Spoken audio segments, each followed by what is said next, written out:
যে কোনোই ভর্তা হোক না কেন, ভর্তার নাম শুনলেই মনে হয় এই তো এক প্লেট ভাত আছে, অনায়াসেই খেতে পারবো। গরম গরম ভাত হলে আর ভর্তা হলে আর কি লাগে, যে কোনো ভর্তাই হোক, মাছ মাংস যাই রান্না করা হয় না কেন, এই ভর্তার কাছে এই খাবারগুলো আসলে কিছুই না।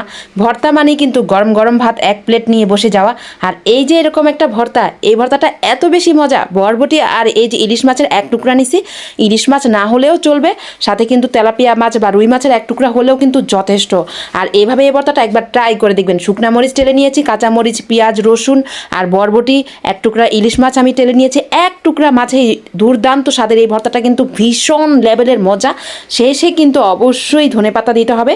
আর কালারটা দেখবেন, ধনেপাতা দেওয়ার পরে এটা এত সুন্দর একটা গ্রান বের হয়েছে। অল্প কয়টা বরবটি দিয়ে কিন্তু এই ভর্তাটা ভীষণ মজা করে বানানো যায়, এভাবে ট্রাই করে দেখবেন।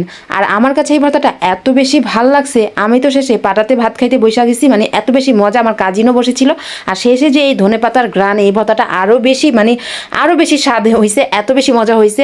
আমার আরও অনেক মজার মজার ভর্তা বানানোর ভিডিও আছে, চাইলে দেখে আসতে পারেন। আর এইটা আপনাদের কাছে কেমন লাগলো একবার ট্রাই করে তারপরে এসে জানাবেন কী লেভেলের যে মজা এই ভর্তাটা। আর অনেক সুন্দর একটা গ্রান, এটার গ্রানে আরও বেশি ভাতটা খাইতে অনেক বেশি মজা লাগতেছিল।